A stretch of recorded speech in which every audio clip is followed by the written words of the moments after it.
All right, let's jump in and get started. 11 o'clock. We had 11 o'clock meeting. Hey, thank you guys so much for joining us. And specifically, I want to go around, and this is going to be two formats. I want to get to the brutal, honest truth on what's going on in our industry. And that's why I have Mike's going to join us and give us a commercial update. Not a great story right now in commercial real estate.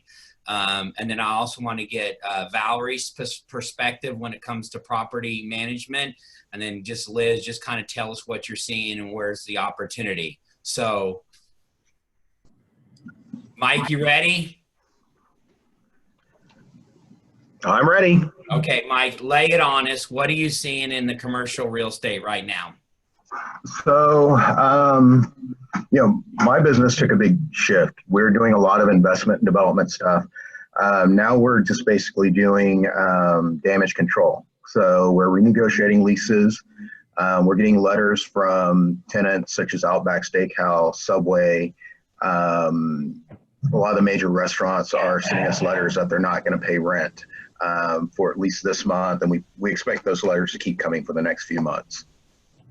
Yeah. And how are owners, how are they responding to those letters? We're negotiating however we can. A lot of these owners have mortgages themselves. And so commercial lenders aren't doing any forbearances like the residential lenders, or they're not having any agreements like the residential side. So it's a lot of navigating. We've got lawyers involved in some of them because the leases are complex. Most tenants are flexible. They're agreeable to work with the landlord. Whatever landlord terms will give in on concessions, most tenants will accept it. That's where we are right now on the leasing side. On the lending side, I got a call from a couple of my commercial lenders that watch my inventory, and they pretty much marked out over half my inventory that they won't do loans on anymore. And so some of those products are like hotels. We've got a couple of hotel listings that were just marked off by the lenders. I've got a senior housing development project that was $35 million in the works. Lender just scratched that off the books as well. Mm-hmm. So commercial, and what are you going to see in the next 60 to 90 days? Give us an overview of what you're forecasting the best you can. So I've been reading reports. Lending's going to get tighter, obviously. We're going to get more letters from tenants, and we're expecting, I just read a report that said about 1 out of 50 small businesses won't survive this and close. Just kind of getting feedback from everybody on what's going on. Or realistically, I think it's 1 out of 25 businesses won't make it. So landlords will have to deal with the vacancies, with, whether they'll work with those tenants or not, or how to backfill locations. Okay.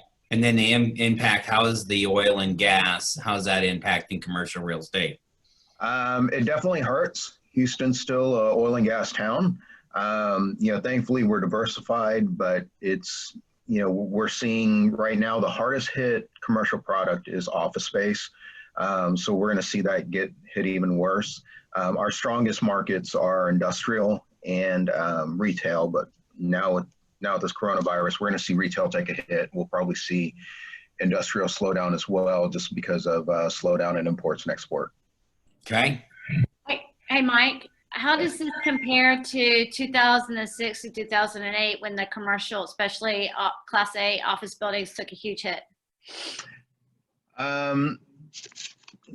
It's hard to say on commercial office. I think 2006, 2008 was due to kind of a lending crisis and financial crisis. This crisis is a little bit different. The office market was already weak going into 2019, 2020. So we're going to see it continue to probably deteriorate over the next year. It's our weakest market overall across the U.S. We've got a ton of sublease space. We know landlords are kind of getting hurt on space coming available and companies wanting to downsize. So it's just something we're watching. Okay. Exciting news coming from you, Mike. I told you, just get to it. Tell us the truth. Anything else that you could share is from a commercial perspective, what people are going through? What's something else that you would like everybody to be aware of? You know, I'm telling a lot of my landlords and investors, be negotiable with your tenants. Have the open communication with them, mainly because you don't want to lose. You don't want to lose a tenant. You don't want to see anybody go out of business. You don't want to lose revenue. But the worst thing that can happen right now is a space goes dark in a shopping center and it gets vandalized or it gets burglarized and there's additional damage to your property. It's better to have somebody in there than to deal with some of that stuff. You know, also it builds out relationships with your tenants as well, that you're checking on them, you're giving them concessions to kind of make it through these tough times. We can always add it to the back end of the lease. If we give them 3 months or 6 months now, we can extend it on the back end and just keep them in place. Okay. All right. What's going to be the greatest opportunity, right? All as we keep talking, all crisis is chaos and you're in the chaos, but what's the opportunity coming out of this? You know, a lot of my investors, they're stockpiling cash. They're looking for opportunities. I don't know if those are coming, or what's going to be available, but we're all kind of just watching the market to see what's out there. I'm kind of doing the same thing. I'm holding off on investments to kind of watch and see what goes on. Okay. All right, great. All right, we'll come back to you, so hold on. All right, Liz, you're up. Tell us what's your experience. What are you seeing? As far, the only thing that I have seen, listings on our showings go down a little bit. But, as far as people, that's the beauty of residential real estate, is that people still need to move. I mean, there's still the necessity for people to relocate, for people to, to put a house on the market. And so, I had a client text me last night and said, okay, Liz, we're ready to put our house on the market. And it was, his dad passed away. And so the house still needs to be sold. Right. So that's the beauty of the residential side, is that there's still people that need to sell their houses, and there's still people that need to buy houses. I have one buyer who, she's like, I understand that all this is going on, but I need to buy a house. So let's go look at houses.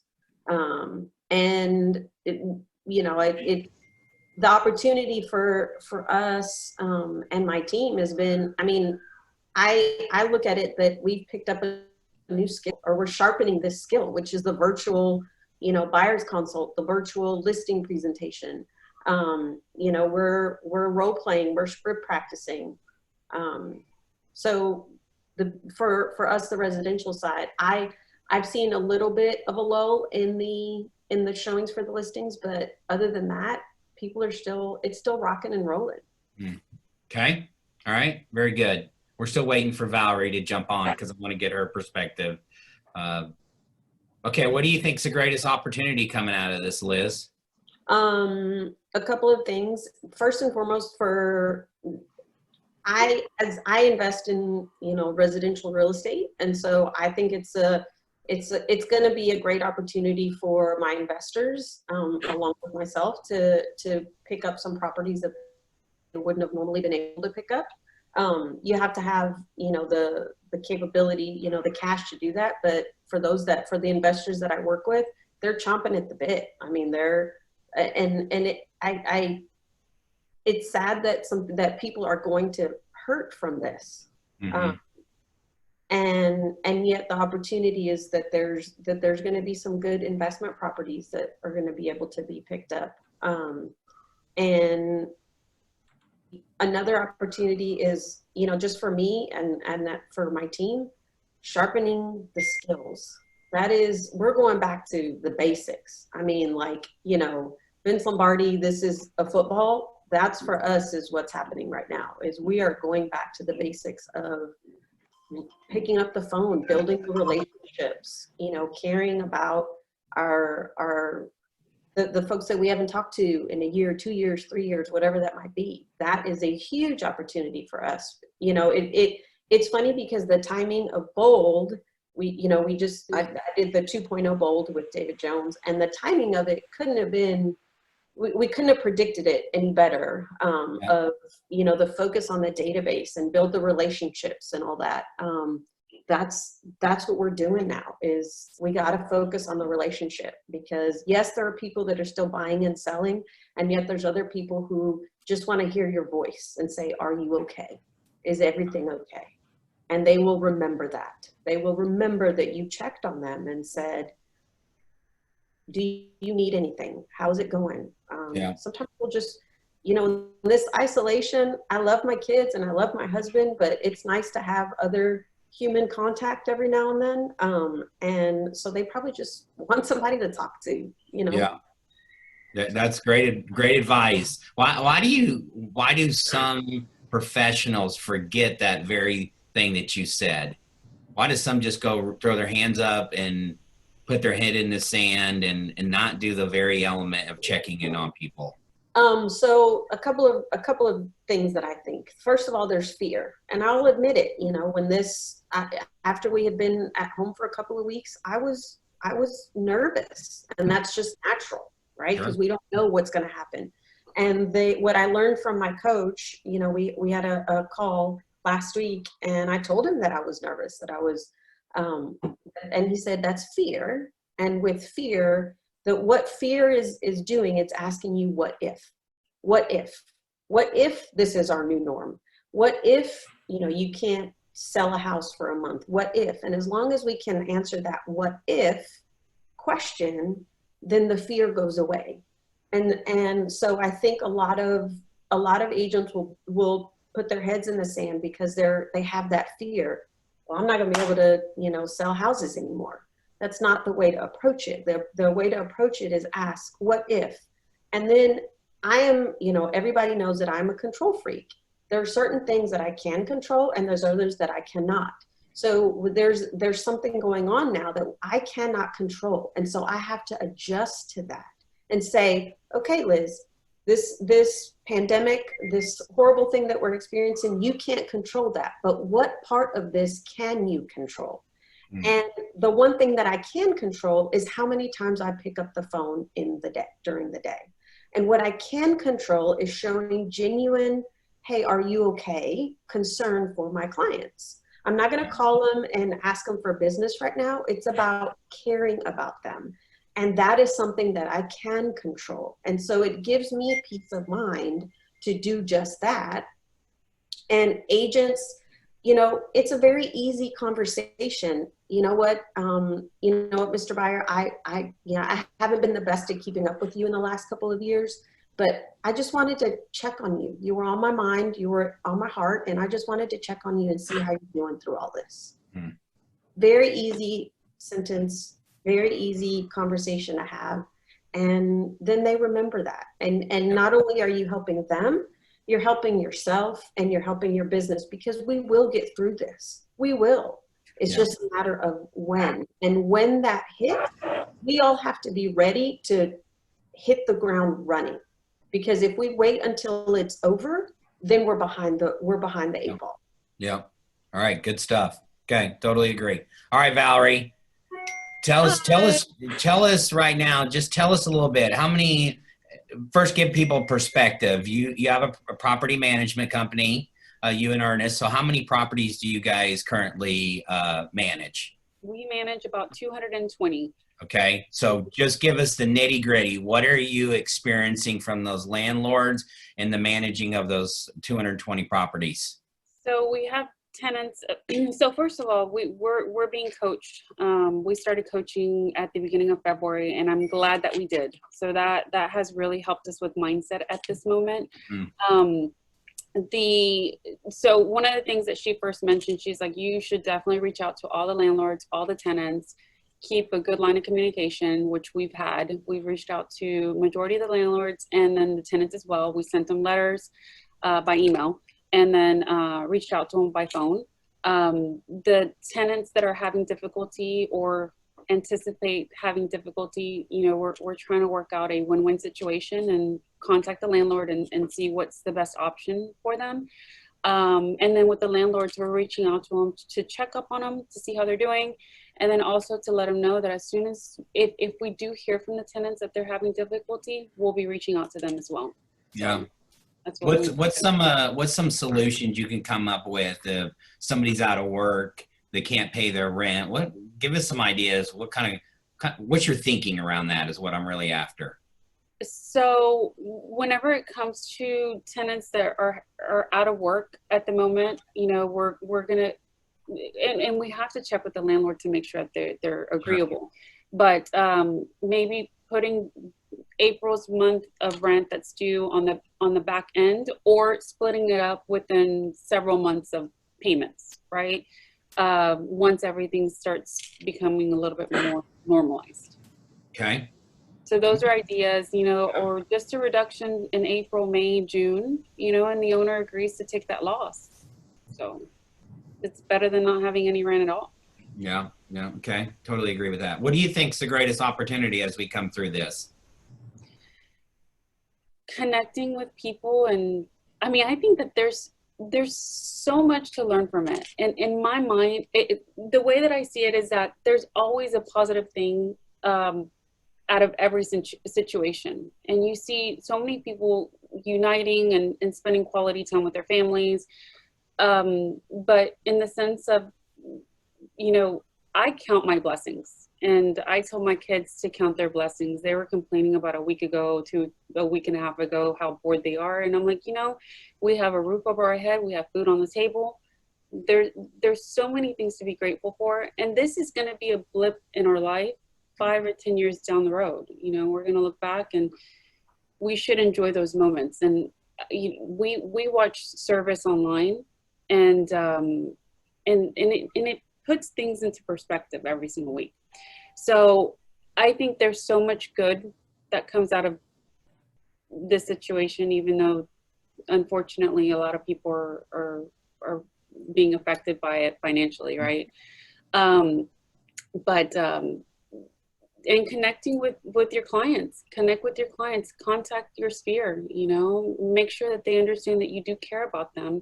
We're not asking for any business by any means. We're just checking up on them to see how they're doing. You know? Okay. All right. Very good. All right. Dale, tell us nitty gritty. What are you seeing in the financial world when it comes to residential lending? Are you there? You're on mute. You got to unclick that. Sure. There you go. Okay. So again, there have been some changes that have been made in order to help some people that might potentially be out of work. Some of you all that have buyers that have contracts that are working, and the people are considering moving forward, the appraisals, they have backed off on requiring that an appraiser enters the property. Oh, wow. So that's going to be a benefit to help sellers as well as the appraisers themselves feel comfortable about entering a house. And so I know that that's been a big concern for potential listings being lost. We don't want people walking through our home that are infected potentially. So that's a benefit. You know, that's not to say that if we know that the condition of a home is not in good shape, that this is a way to kind of get around this situation. Obviously, you want to do your due diligence if you're representing a buyer that they sell or buying a house that's a good quality home that they're going to be happy living in. Secondly, we're seeing that verifications of employment, you know, which is a requirement on all mortgage lending. They've or relaxed a little bit in regards to that. It used to be that prior to closing, sometimes on the same day, we would do verbal verifications. Well, we have to understand there are not people sitting at a desk answering a phone.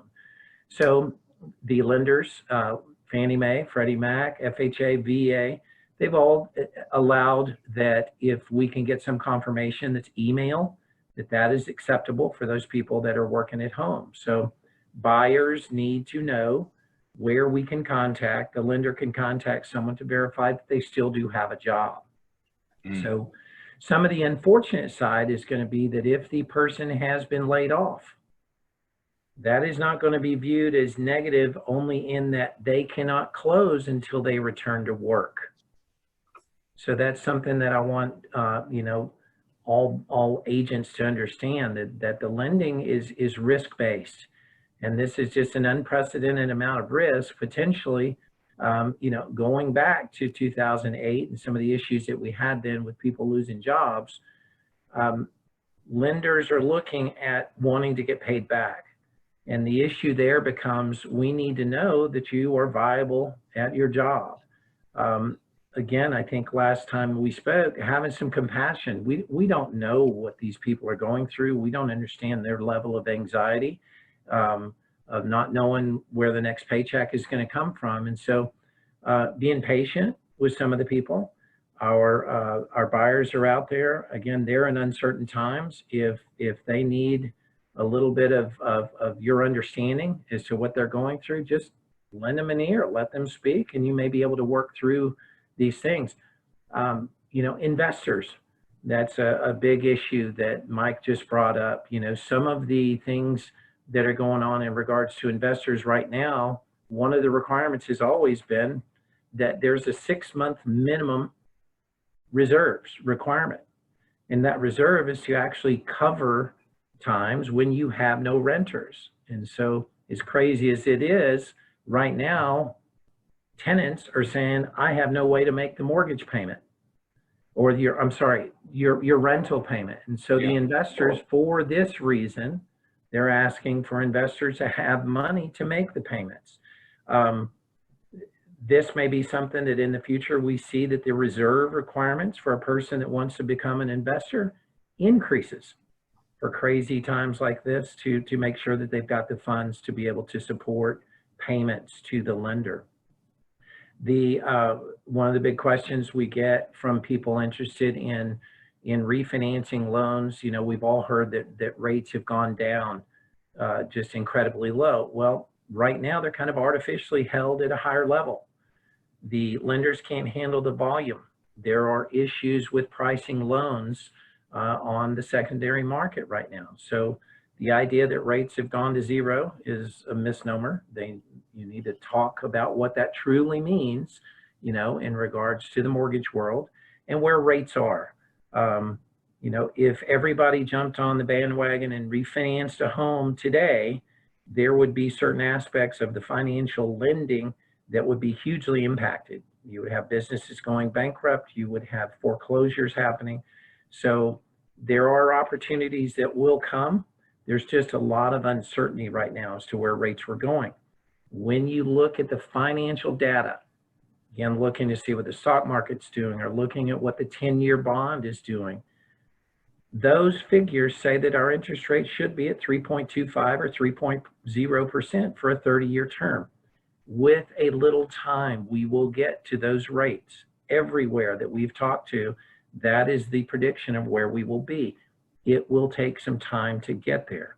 So for buyers, if you have potential buyers out there as agents, right now is a perfect time. They've got all the time in the world to gather documents, to get with the lender and determine what it's going to take to get their deal done. Again, the rate's not going to be locked in, but be patient. But there should be no reason for people to not have their documents to the lenders and for them to be chasing documents at the last time from potential pay stubs or tax returns or bank statements. Those type of things can be there. Andy.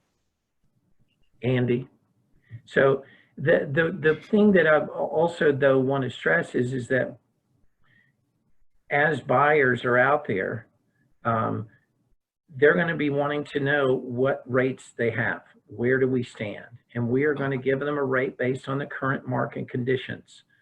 There's a lot of uncertainty, a lot of volatility in the market. There are loan programs that may be going away just due to the risk factor of a buyer. What we're seeing is that the people, the investors that are looking to purchase loans with less than good credit, some of those loans are not going to be purchased. Hi, Andy. Sorry. That's okay.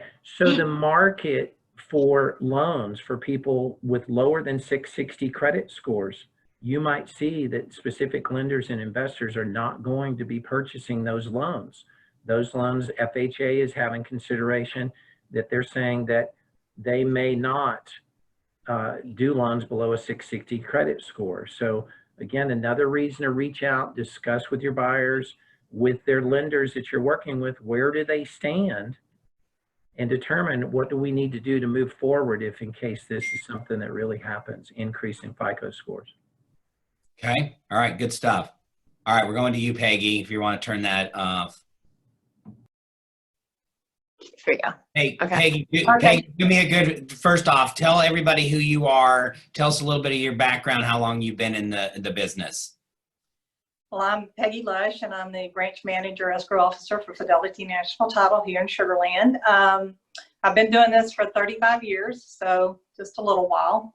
Getting started. Yes. Getting started, yeah. Constantly learning. Always changes, as we all know. All right. So somebody who's a respected escrow officer in our area, tell us, just get to us. What are you seeing and experiencing right now? Well, we're still getting contracts and doing closings. We're, we've had a few bust out. Fortunately, not a lot. Not due to the virus anyway. Mhm. But our order count is still good. We're, like I'm sure everyone is, we're trying to accommodate all our closings. We're still here in the office doing closings. We will offer other types of closings. We have 2 companies we work with, which are online notary companies. And so if that's an option, and if lenders are acceptable to that, then we can certainly, utilize that to get the closings done. For people coming into the office, we are asking, only the people who need to sign, please be present. We're, trying to do the social distancing and, everything that is necessary that, to keep everybody safe. That's our concern, but we also just want to make sure that everybody can close and get into their house or move on with their lives. What's the one thing you wish agents that you could just shake them and tell them right now during this time? Or maybe lenders too. And lenders too. Yeah. What would you want people to know? We are working, and I think most offices are. We're working 50% staff, so be patient with us. We're working as fast as we can. Lenders, everybody's like, I know, rushing to get everything done. So everybody I know that's their goal, to get to the end. But be patient with us. Just get us the information that we request when it's requested. Yeah. We're here. We're constantly working on your files. So just communication.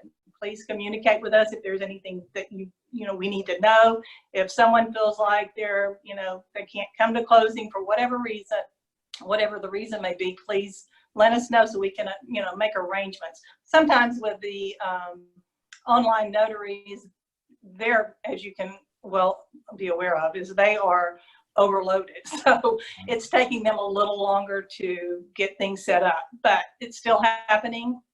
There's even some mobile notaries that are still working. So we have other options, but communicate with us. Anything that we may need to know, please let us know it.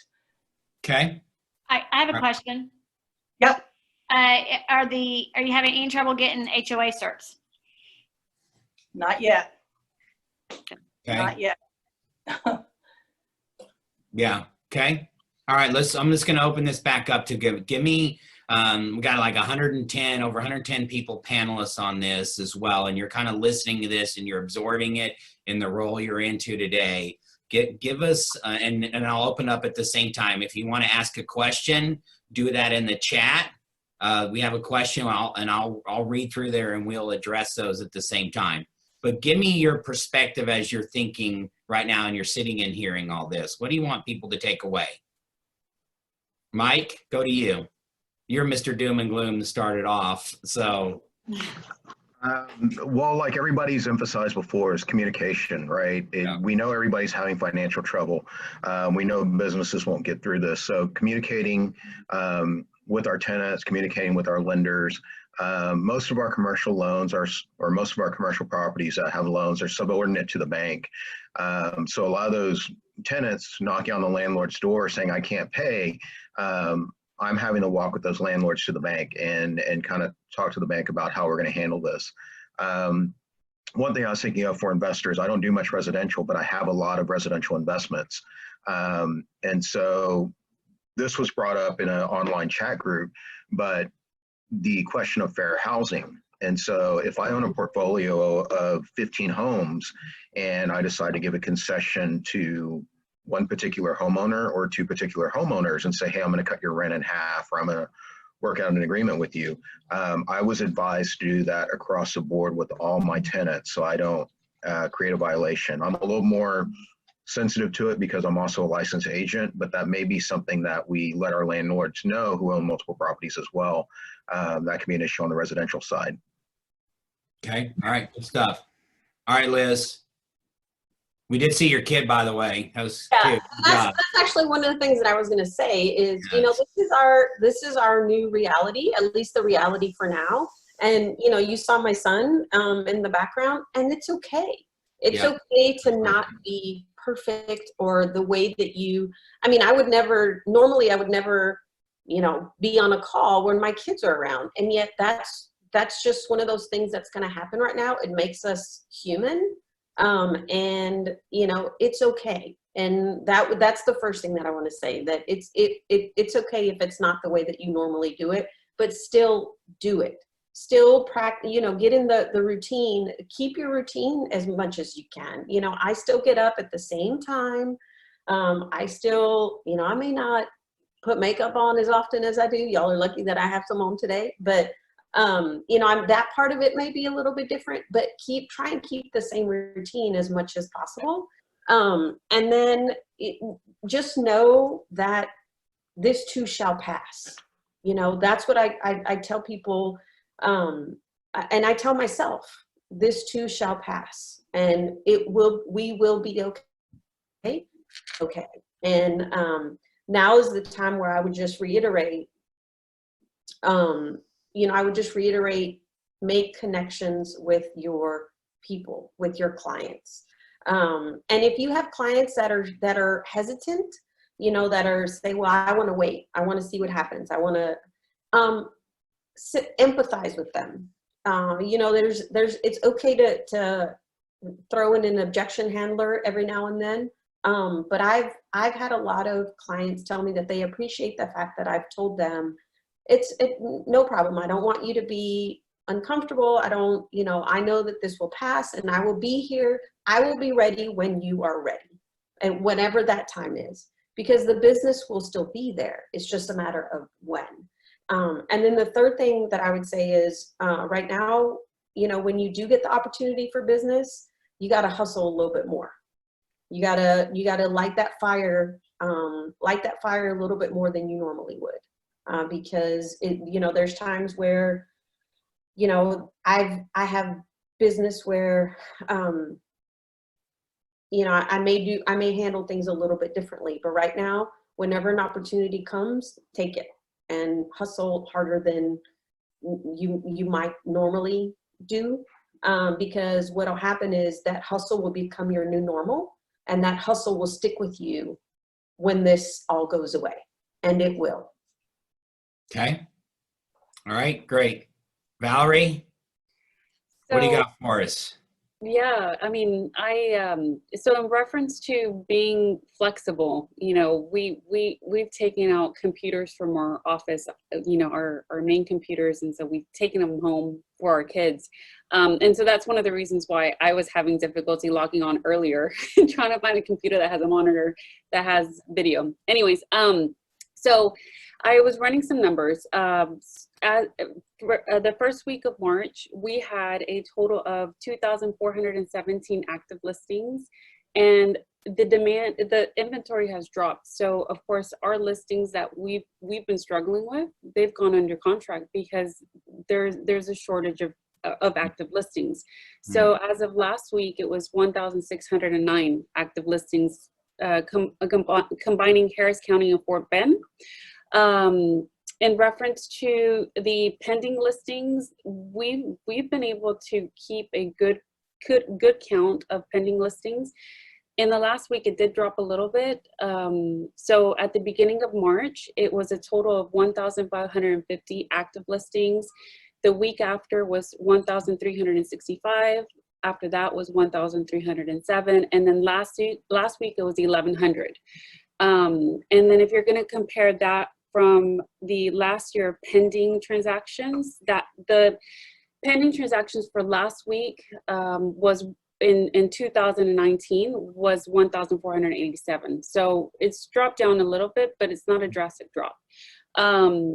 In my experience, you know, we've had a lot of different people calling in reference to our listings, and they're still out there. People are still looking to move. Maybe the people that really don't have that urgency aren't looking to move right now, but people that have to relocate it, have provided a notice, and they have time to shop, and they don't have that fear, they're still out there, you know.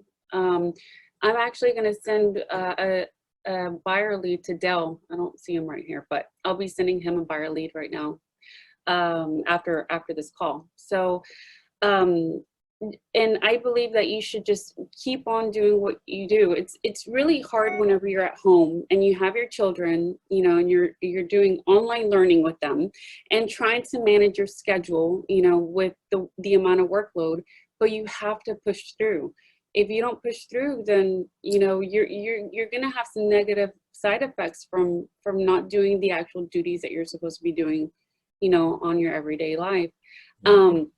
So that's, you know, All right, good stuff. All right, Dale, back to you. Can you hear me now, Chad? Yep. Thank you, Valerie. So one thing that I would say is that, you know, use this time to refine your skills. Be the absolute best that you can be, so that when it's time to take the field, when we get through this chaos, that you're going to be ready to run. You know, the business is not going to stop. People are still going to have to buy and sell homes, but be as prepared for it as you can. Use it as a football analogy. We're doing our spring training, 2-a-day trainings, and do what it takes to have you ready. All of your competition will be out there. They're going to be ready to start hammering on houses, and so be ready. I mean, you can shine and you can be the best that you can be and look fantastic for all of your clients. Okay. All right, Peggy, what do you got? Nicole's going to take this. Yeah. Hey there, Okay. guys. So basically our mentality here at Fidelity is keep on keeping on. And every time I reach out to a client, that's what I'm saying. We've got to maintain that momentum. That's the bottom line. We're business as usual. I know Peggy mentioned that half of us are working here, but half of us are also working from home. I can't tell you how many curbside closings I have done personally in the last week. And everyone's doing it. And also, you know, you do hear of some county clerks' offices closings only available for, you know, e-recordings and so forth. Don't panic if they close. We are working really close with our lenders, because right now what we're doing is that we're moving forward with every transaction and funding. And we're at the lender's discretion, of course, our underwriters, it's a situational basis. We will fund and we'll e-record once everything settles. So if you're seeing any news out there that is uncertain and you have a deal, you know, ready to close, reach out to your title company, you know, reach out to us. I mean, we handle a lot of questions on transactions that aren't ours. We're always there to help. And then to piggyback on what Liz mentioned, I cannot tell my clients enough to authentically connect. I was on a webinar yesterday with Cody Gibson and Abe Shreve, and how now's not really the time to prospect and cold call. Reach out to your people. That's your lead generation. You know, it's comes from the heart. It's you reaching out to your people, making sure that they're okay. You know, I don't want to beat a dead horse because Liz already touched on this, but you may be surprised what you could get from that could carry you through 4 or 5 weeks from now, when you feel like your pipeline might be a little less than usual in April and May. So Okay. All right, Andy, what do you got? I'm just loving what everyone's saying. Y'all are saying good stuff right now. It is just keep on doing what you're doing. And guys, Chad and I are hearing of other brokers that have just completely shut down. They're telling their agents not to not to do anything. And guys, this is what I'm saying. This is your opportunity to take your unfair share, because I'm like, great, you're going to go out of business and we're going to be taking your market share. Keep on doing it. Now, don't be stupid. You know, do what you need to do. Be safe and don't make people feel uncomfortable, but there's no reason why we can't be creative and keep carrying on and make money and take that market share. Yeah. I mean, I think this is a little bit of, you're hearing fear and panic, and we're in a health concern. So we have to be cognizant of that and respectful, right? I was having fun with the thing on the Facebook. I found my spouse online. I can find my home online. And then all of a sudden, 2 days later, somebody took that in a real estate community and blasted it and said, oh, how unsensitive that was. And we're like, no, you're missing the point, right? We are going online. That is a safe. So yeah, be cognizant of that as well. But as your brokerage, we're telling you there is lots of activities that you are authorized and we have your back to go do, right? Vacant turnkey properties are really good to have right now. If we can have vacant turnkey properties, I believe they're going to move as well. Yet if we have a property that's occupied, we got to be sensitive to that and really work through it as well. I think the photographers, the inspectors, appraisals, well, appraisers don't even have to go into the home in some cases right now. We can still get transactions closed. We can work through this and yet be sensitive in a health environment that we're in as well. People can get sick and can have it, and we're hearing about more and more of those cases. Yet people need a place to live. That's why the government has said real estate is essential. We cannot have shelter in place if we don't have a shelter. I know you've heard that often, but I hope that resonates with you as well. We can get creative. Andy and I are here to help along the way. All right, I want to jump through and jump some of the questions here. If you have a comment, please do it. Kathleen asked, what about commercial land development, Mike? Are you seeing anything particular about land development? Any holes? What's your take? From what I'm hearing from the residential developers, things are still moving. Like you said, people still need a home to shelter in place. So those guys aren't slowing down. On the commercial side, there's a lot of stuff on hold. For example, like I said, we're working on 2 senior housing developments out here in the Fort Bend area. They're about $35 million each. Those have gone on hold. But as far as single family, it's moving. Commercial development, anything already under construction, still going. I've got hotel clients that are still building. I've got retail clients that are still building, but anything new is kind of in limbo right now. Okay. All right. This was from Cheryl White. I went to Valerie, but maybe Dale can add this. I got my lenders to defer my mortgage payment for 3 months. What's key about understanding in that? Well, if you want me to answer it, you know, one of the big concerns is going to be similar to what happened to people after Harvey. Yeah. Their payments were deferred 3 months, but at the end of the 3rd month, guess what? They expect all 3 of those payments to be made. So if that's your goal, is just to, for now, temporarily, let's delay having to make some payments, that could be a benefit. The best benefit would be to add it to the end of the loan term. That way you're forgiven and you're not going to be hit with the 3 months all at one time. Yeah, so, that caught a lot of people off guard the last time we did it. I think we're fully aware. Yeah. Okay. Correct. And so make certain that there's a definite translation as to what they're saying. We are going to still expect our payments of 3 months at that time, or will they be added to the end of the loan? So get that some way. Okay. All right. Valerie, this one's to you. Do you see any issues with properties being available to show, especially when they're already tenant occupied? How do you work through that?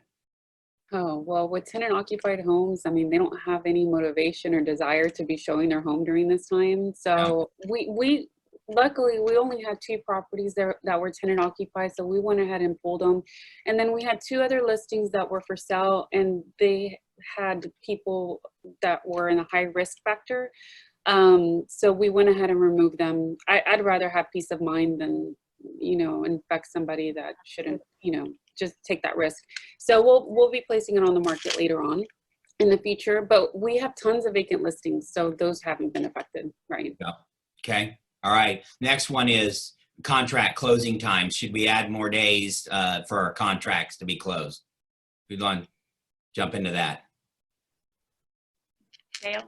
Well, I would say, from a lending perspective, the longer length of time may help the market settle down a little bit, and that people are able to actually lock interest rates at desirable rates. Right now, rates are artificially horrible.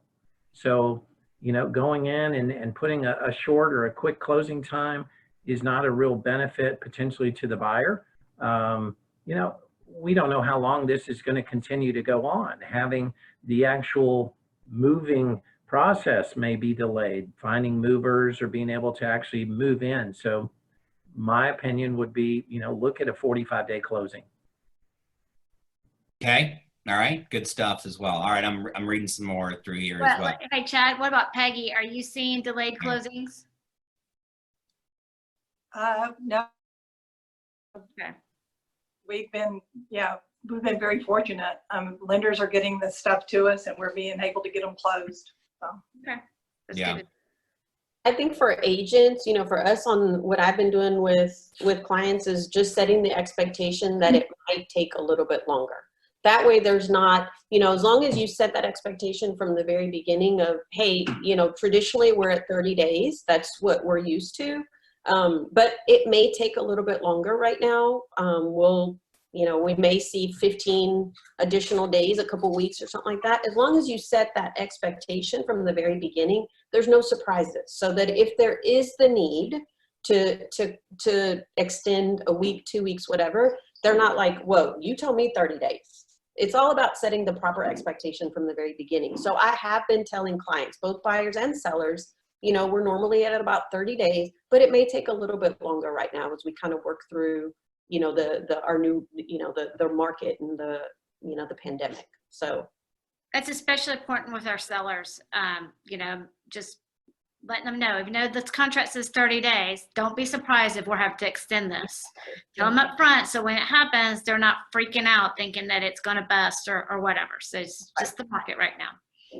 Good All job. right. Talk about virtual showings. How are you getting creative right now in the virtual world? What are you doing something differently that you haven't done before virtually? Showings? Yeah. Anything that you're doing?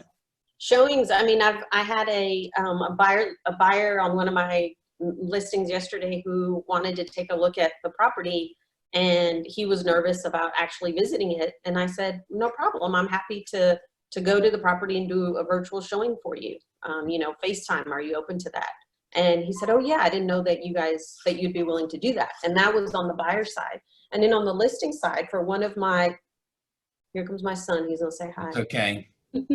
Okay, go away now. See, it's reality. It's okay. He's cute. It actually helped you. Hey, I should have combed his hair too. That's what I should have done. But anyway, so on the listing side, I had an agent on one of my listings. She called me yesterday and said, hey, we're gonna submit an offer on your listing. And she had done a showing virtually. Her folks weren't here. Here's the cool part though, is that it had nothing to do with coronavirus. It had to do with the fact that her buyers were just in another state and they were relocating and they weren't gonna make the trip. Yeah. So that's what I mean when I say that this is a skill skills that we're picking up right now that we're going to be able to use later on. Stuff that we never thought, hey, I can go show this house virtually, or virtual open houses, things like that. So on both sides, the buyer side and on the listing side, I've actually had virtual showings, and I'm getting a contract on one of my listings that had a virtual show. So Okay.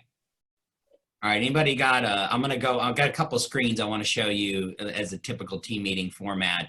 Anything else that we might have missed that you wanted to emphasize? Great information, good content. I look forward to these panels because, yeah, we got to define reality, right? And good to great. I've talked about this a lot. It talks about the Stockdale paradox, right? And it talks about an admiral. If you've ever read the book, go back and read it. It's fantastic. He was held captive 7-8 years in the Vietnam War, horrible conditions. And he talked about his paradox, meaning that he never lost faith that he was going to get out. He knew he was going to get out at some point. And the people that fell apart were the optimistic saying, oh, it's no big deal. This will soon, and we're going to be, no, you don't want to be overly optimistic. That does not help. But a belief that we're going to get through this, and then the discipline that it takes, he needed to live today. Not, oh, doom and gloom, I'm going to be out of this. No, we need to go to work, right? There's a routine and a discipline that's needed today. You got to make your calls. They got to be genuine. We got to get creative on getting transactions closed. Do we have people that are fearful and are scared of the health concern? Absolutely. We got to be respectful of that as well. And yet we got to get up every day and go to work. And you're going to have kids that are driving you nuts. That's why I come to the office and work, because I know Andy has it under control at our house. Okay. That was kind of my take. Any final thoughts on something that we missed talking about? But don't leave yet, because I have a couple slides. I got a surprise for you at the end on some slides. Anything else? All right, here we go. All right, here's the thing. Go, Norman, go. There you go. All right, we're gonna do a paid campaign ads class reimbursement program. Keep going back, Norman. Go to the front screen. There you go.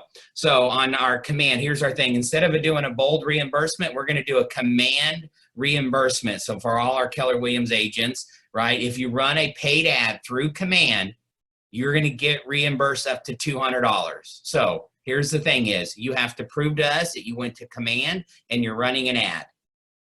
And we're going to teach you on how to do this and take a screenshot of it. You have proof. You have to do this in the month of April. If you do that, any closings you have May through June will reimburse you up to $200 that you applied, and it'll be applied to your agent bill. So you must submit proof, amount sped, and you got to notify the MCA within 30 days of closing. So there's a way to take a screenshot. Nimesh and Norman will tell you how to do that. Norman, go to the next slide, please. Is he still there? All right. No, you went too fast. Yeah, I did. All right. We're figuring this out as well. Okay. There's a way to do it also. So that's a good little incentive. We're looking for ways to incentivize. We're all in this together. He's going to have a class coming up Tuesday, April 7th at 1 p.m. and it'll be a Zoom link. And this is basically the screen. Go back to the last shot, Norman. I'm getting dizzy watching this. I guess you guys are too. This is the proof that you'll use to show us that you're running campaigns. Just a technique and a lead generating. This is going to get us into action. And yet we're in this together and we're willing to invest into you guys back. Okay? That's the next thing. Valerie, I don't know if you did that. Texas Association of Realtors came out with a form that helps us. It helps our landlords to negotiate through their lease when they have to do that. Are you familiar with that? Something new or something that was? Oh, it is new. Yeah, it just came out, I believe, late last night. Norman, do you happen to have that by chance? No, I haven't. Okay, well, here's what we'll do today, and I'll get Marilyn's take on it as well, is there is a form, because we knew the negotiations of rent with landlords were coming up, and of course they're going to reach out to us. We will send that out today, so be looking for it. It did come on the Texas Association of Realtors, and how it gives them a tool to help negotiate some of those instead of we having to be their agent to walk through that. Okay, well, since we have our property management agreement in place, you know, we've just been sending out emails temporarily and just adjusting the prices. But TAR came out with the form. Okay, great. Anything else? Andy, any broker concerns or things that you would want everybody to know? There's a little bit to keep on what we're doing, guys. You do keep those safe passage letters in your car. We have heard of several people getting stopped. Yeah, I know Liz did. Had a couple people. Your business card may work, but it may not. I know someone did show the letter, but just keep on using that. You just never know. We don't want you to be in a position without it. Okay. All right. Hey, great panel. Thank you guys for the information, your mindset, and the way that we're going at it as well. Yuli with Reliant, she put a plug on there. If you have not shopped your electricity and your own personal expenses, she can get you a deal right now. So contact her. It's a great tool. Andy and I have gone painfully over our expenses, and that is hard for us to do. Like our Northwestern Mutual, he said, okay, you got to get on a Zoom call. And I said, re-educate me on everything. And quite frankly, we were overinsured in some disability coverage, right? I'm telling you, keep looking over your expenses. You can keep finding things. Cut it now. It's a good discipline. And I hate it, by the way. Yet it's a challenge on you guys and a reminder to keep going through it. Okay, appreciate you guys. Thank you. Stay safe. If there's anything we can ever do to help you, Chad or Andy, reach out to us as well. You got a great crew here, and I know they're available to help at the same time. All right, keep Have a good making it one. happen. Talk to you guys soon. Bye. Yeah.